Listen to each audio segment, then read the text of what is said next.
Je vous ai dit effectuer un tracé à main levée. À main levée. Mais qu'est-ce que c'est que ça? Ah, c'est pas facile, hein? Tout d'abord, posons-nous la question.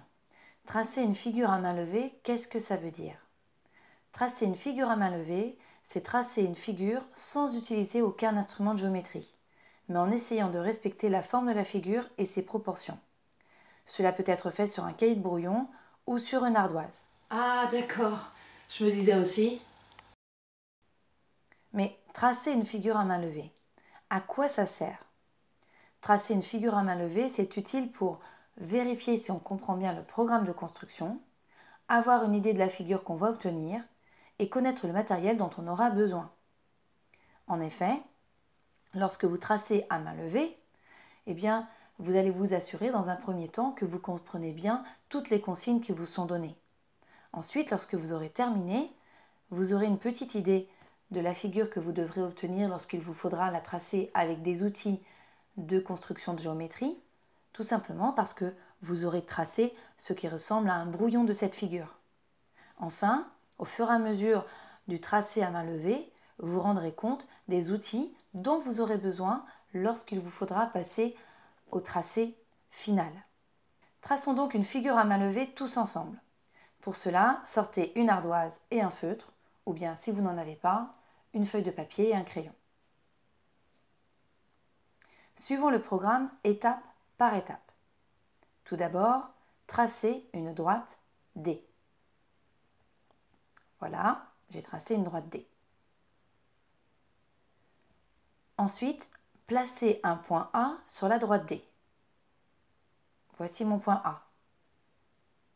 Tracez la droite E perpendiculaire à D et passant par A. Nous devons donc tracer une droite qui passe par le point A et qui forme avec la droite D un angle droit, comme ceci. Placez un point B sur la droite E, tel que AB égale 5 cm. Bien sûr, ici, vous n'allez pas utiliser votre règle, puisqu'on vous dit que c'est un tracé à main levée, vous n'allez donc pas utiliser de règle. Vous allez simplement faire une estimation des 5 cm demandés, comme ceci. Enfin, dernière étape, tracez le cercle de centre A et de rayon AB. C'est-à-dire que nous allons tracer un cercle qui va tourner tout autour de A et qui aura un rayon équivalent au segment AB, donc qui passera par le point B, comme cela. Voici donc l'ébauche de la figure que nous devrions obtenir en suivant ce programme de construction. Bien évidemment, ici, les tracés sont faits sans outil de construction, c'est-à-dire sans règles, sans compas, sans équerre, et donc bien sûr, nos droites ne sont pas tout à fait droites, nos angles droits ne sont pas tout à fait des angles droits, et notre cercle ne ressemble pas vraiment à un cercle. Mais le but ici est d'obtenir, comme je vous l'avais dit tout à l'heure, un brouillon de la figure que nous devrons obtenir à la fin de notre programme de construction. En tous les cas, ce tracé à main levée nous aura permis de découvrir les outils dont nous aurons besoin. Pour tracer cette figure, nous aurons donc besoin d'un crayon gris, d'une règle, d'une équerre et d'un compas. Le crayon bien sûr pour tracer la figure, la règle pour tracer nos droites, l'équerre pour pouvoir tracer notre droite perpendiculaire et enfin le compas pour tracer le cercle qui est demandé en toute fin de programme. Maintenant que vous avez découvert comment faire un tracé à main levée, eh bien c'est à vous de jouer avec ce petit exercice.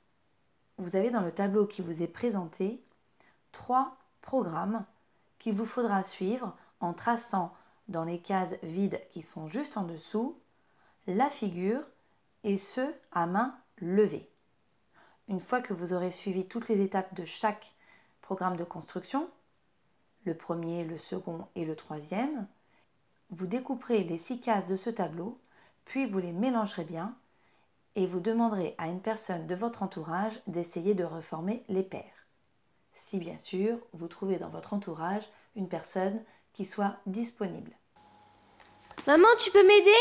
Quoi? Qu'est-ce qu'il y a? Qu'est-ce que c'est? Perpendiculaire, parallèle, 4 x 9, 36. L'adjectif s'accorde toujours avec le nom qu'il qualifie. Alors maintenant, au travail. Vous pouvez imprimer cette feuille que je vous ai fait parvenir par mail ou bien recopier les programmes de construction pour effectuer les exercices demandés. Voilà comment s'achève cette séance d'approche sur les programmes de construction en géométrie. J'espère que vous aurez bien tout compris. Si ce n'est pas le cas, n'hésitez pas à vous repasser cette vidéo plus lentement si vous le souhaitez, en faisant des pauses quand vous le voulez. Et surtout, n'oubliez pas, en attendant de nous retrouver, restez chez vous.